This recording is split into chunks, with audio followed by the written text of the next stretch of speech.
You glance at that clock. Oh my God, it's 3 a.m. again. You're lying there looking at the ceiling and you're awake with stress, anxiety, pressure, or thoughts that you just cannot switch off. And you don't say anything. You don't say anything to your partner. You don't say anything to your friends. You don't say anything to anyone. And if this sounds really familiar, then you're not alone. For many high-performing men, especially men, the silence at night is exactly where the pressure becomes the heaviest. Now, I'm not saying that it doesn't happen to women, but women tend to think about it a bit more all day, you know. So, hi, I'm Cheryl. I'm the creator of the Heart to Heal method, and I work with people experiencing anxiety, overwhelm, burnout, and emotional pressure, including many high performing men who are carrying significant responsibilities while appearing completely fine on the outside. Beautiful facade on the outside, internal chaos inside. One of the most common patterns that I see very often with clients is I'll deal with it myself. I don't need to talk about it. I'll just push through it. Stop, like, just, it'll be fine. And I understand where that actually comes from because in my own life, I went through periods where I was holding everything together for everyone else, you know, family, work, health, relationships, while not having the space to acknowledge what, you know, was really going on internally. On the outside, I looked like I was coping, but on the inside, the pressure was building really, really quietly. So in this video, I'll explain why this pattern is so common in men and why it becomes more intense at night time and what actually helps to reduce it over time. Many men grow up with a constant messaging system. And to be honest, it really infuriates me. You know, they're told to be strong, stay in control, don't show your weaknesses, handle it yourself. But over time, what happens, you know, it doesn't just become a behaviour. It drives me mad that people say, oh, pull your pants up, boys don't cry. What a load of old crap that is. You know, they're told don't show any weaknesses because if you're weak, then you show vulnerability. But over time, this doesn't become just a behaviour, it becomes your whole identity. So when stress and anxiety and emotional pressure shows up, the default response to that is often to internalise it rather than to express it. A reason why this really gets on my nerves and it really bothers me, and I'm trying my hardest to crush this sense of men don't cry, men don't show the feelings, men don't, you know, express that they've got something wrong, men don't say that they're not coping very well. And the reason why this really gets on, it gets to me, it makes me really angry when I hear people saying it, is because so many men will commit suicide because they feel that they have nobody they can turn to, nobody they can talk to, and there is no outlet for them. And I'm not just saying this from statistics that I've seen of the internet. You know, I'm saying this from a heartfelt place because I've had family members that have committed suicide, I've had friends that have committed suicide, and it's all because they felt that they were no longer in control of their own feelings and they didn't know how to tell people that they were struggling without making them feel like they were weak. So I'm sorry if that little bit triggers people, but I feel so passionate about it. And if my videos can help to stop one single man from committing suicide, then I'm doing a good job.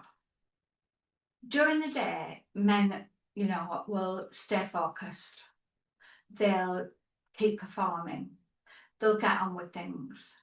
But at night time, when everything becomes quiet, and there's nothing left to distract the mind from what they've been carrying all day. That is often when it shows up. That is the time when all these thoughts come in, because the mind has then got space, to finally fit in a few of these things that they've been carrying as a worry or a stress or not wanting to let people down.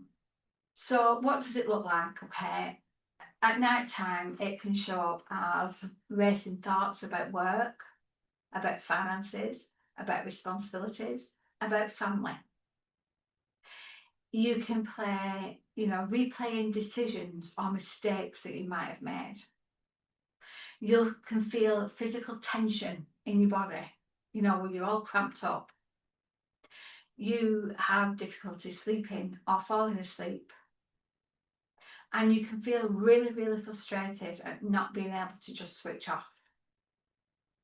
And you have this awful sense of pressure with no clear outlet. And then on top of that, you're going to get the shame coming in because you're even struggling at all. And let's face it, men don't struggle. Or so they're told. And it could be that, this voice that might come into your head, and it could be a person, it could be your dad, that's said to you, oh, big boys don't cry. Well, I just want to quash that and say that is a lot of old tripe. And sometimes a good cry might be what you need. Often underneath there's like another layer. And then there's a strong internal will that says, don't let anybody see this. Don't let anybody see me struggling. I don't want people to see me struggling. And even when you've got some support there, it doesn't feel accessible to you because you don't want people to know that you're struggling. To actually ask for help, that actually means that you've got to admit that there's something wrong. And I'm trying my hardest to instill this into men and businesses, and speak to your brother, your dad, your uncles, and just ask them, are they feeling okay? Do they need any support?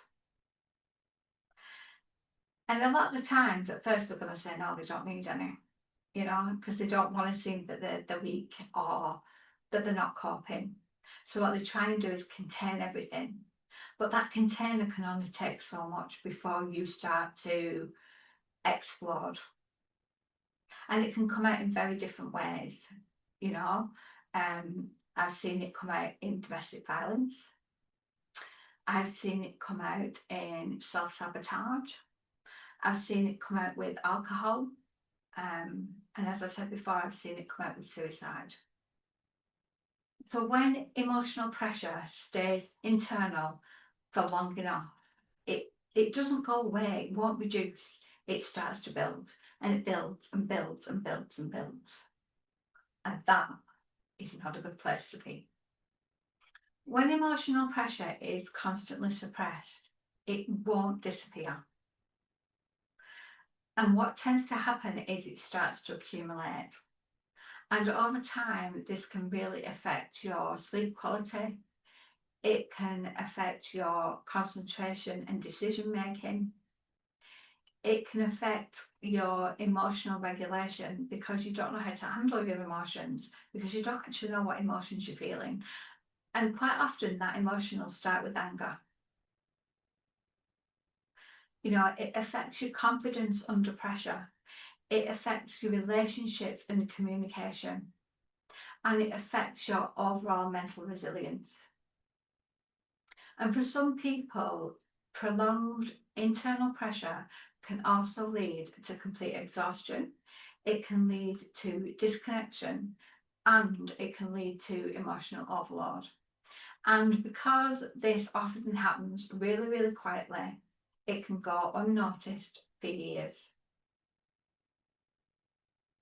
I've seen both professionally and personally where someone looks highly capable on the outside. Yeah, look at me, I'm a He-Man type thing.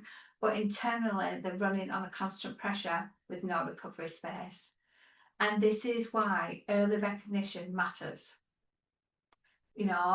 It's not when things actually break down, or everything's falling apart, but it's when the pattern first starts to begin, and that is really important. The goal isn't to change who you are or to force emotional expressions on you overnight. That's not what that's designed for. It starts with understanding what is happening to you internally.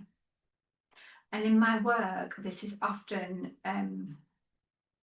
involving helping people to recognise the stress and the suppressed patterns, regulating the nervous system when you feel under pressure, processing emotions in a structured and contained way, reduce internal overload and mental looping, and develop healthier internal coping strategies. And also really to strengthen emotional awareness without losing control. And when this begins to shift, many men often notice that they have a better sleeping pattern. They feel less mentally under pressure, especially at night time. They have a clearer thinking during the day. They have improved emotional control under stress. They have a greater internal steadiness. And they just feel better in themselves, and family and friends and that start to notice. And that's not because life suddenly become easier. It's because they've stopped carrying everything alone and they've started to share that burden with somebody else. If this video resonates with you, then take a moment to reflect. Where are you currently carrying pressure without speaking about it or telling anyone about it? Because sometimes the issue isn't the stress itself, it's a lack of space to process it. Subscribe and follow for more content on emotional resilience, anxiety, burnout recovery, and sustainable high performance. You can also find my weekly newsletter, Permission to Pause, and my monthly newsletter, Inner Compass, for deeper insights. And if you'd like to explore with me, details are below in the description below. Take care, and I'll see you in the next video. Bye for now.